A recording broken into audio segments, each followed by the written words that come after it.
Hello friends, welcome back to my channel. Today we discuss about how to calculate arithmetic mean in continuous series by direct method, assume mean method and step deviation method. तो चलिए video को शुरू करते हैं बिना किसी देरी के। आपको क्वेश्चन में मार्क्स और नंबर ऑफ़ स्टूडेंट्स गिवन होगा।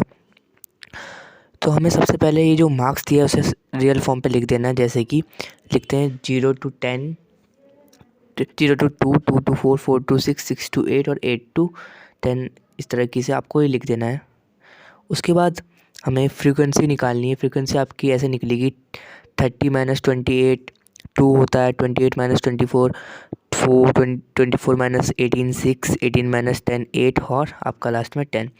उसके बाद हमें निकालनी है मिड वैल्यू। मैंने पिछले वीडियो में भी आपको मिड वैल्यू का फॉर्मूला बताया था, L1 प्लस L2/2।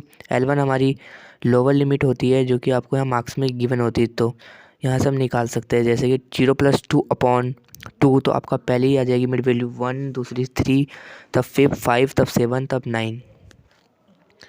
उसके बाद यहाँ पर हम निकालेंगे एफ एम। तो आपको पता है कि एफ और एम का मल्टीप्लाई करके निकल जाएगा। 2 1 = 2, 4 3 = 12, 6 5 = 30, 7 8 = 56, 10 9 = 90।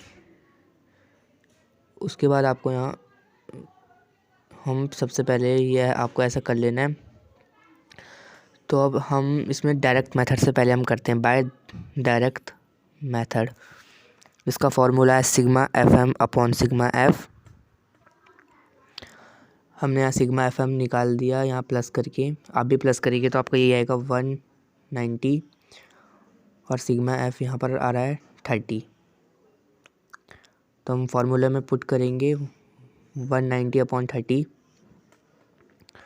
और डिवाइड करके आपका आएगा 6.33। ये आपका हो गया बाय डायरेक्ट मेथड। उसके बाद हम करेंगे इसी क्वेश्चन को अज्यूम मीन मेथड से, बाय अज्यूम मीन मेथड। इसका फॉर्मूला होता है a + sigma F D upon sigma F, a + sigma F D upon sigma F. और इसके लिए आपको सबसे पहले यहाँ पर वो एफ डी निकालना होगा, डी निकालना होगा। सबसे पहले तो आपको डी निकालना होगा।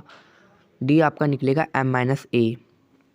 एम में आप कोई भी एज्यूम कर लीजिएगा, आप 5 को एज्यूम कर लीजिए, बीच की नंबर को एज्यूम करना सही रहता है। एज्यूम करके आपको m-1 करेंगे तो 5 - 1 4, ऐसे आपका ये सारा निकल जाएगा। उसके बाद एफ डी निकाल लेना है आपको। एफ डी का मल्टीप्लाई करके आपका आ जाएगा, ऐसे निकाल देना है 2 4 = 8, ऐसे ही करके। और इसके बाद एफ डी का आपको टोटल कर देना है, सिग्मा एफ डी वो आपका निकल जाएगा। इसका टोटल आ रहा है 40 आ चुका है यहाँ पर। तो यहाँ पर आपको सबसे पहले ए लिख देना है 5 + sigma F D 40 upon sigma F 30। ये आपको कट के लिखेंगे, आपका आ जाएगा 5 + 1.33 = 6.33। ये आपका एज्यूम मीन का आंसर आ गया। उसके बाद इसी क्वेश्चन को हम स्टेप डिविजन मेथड से भी करेंगे।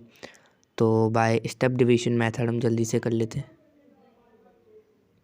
स्टेप डिविजन मेथड, इसका फॉर्मूला भी सेम है। इसमें सिर्फ सिग्मा एफ डी डैश और सिग्मा एफ यहाँ पर और सी है, a + sigma F D dash upon sigma F × सी हमारा यहाँ पर इसमें कॉमन फैक्टर होगा जो कि हम अभी निकालेंगे।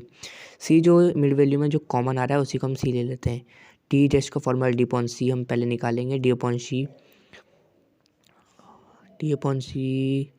और एफ डी डैश भी निकालेंगे। सबसे पहले d/c करते हैं हम यहाँ पर। इसमें हमने कॉमन फैक्टर 2 लिया है, तो ऐसे ही हम d/डैश को डिवाइड करके हमारा निकल जाएगा। उसके बाद एफ डी भी आपको एफ और डी का मल्टीप्लाई करके एफ डी डैश आपका निकल जाएगा। इसका टोटल करके आप सिग्मा एफ डी डैश निकाल लेंगे।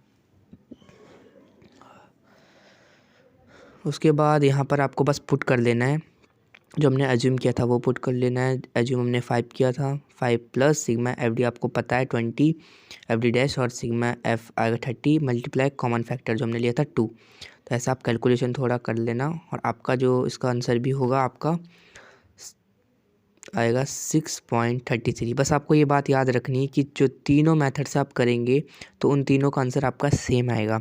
अगर वीडियो थोड़ी सी भी पसंद आई हो और अगर आप मेरे चैनल पे नए हैं तो प्लीज़ चैनल को सब्सक्राइब कर दीजिए और वीडियो को लाइक।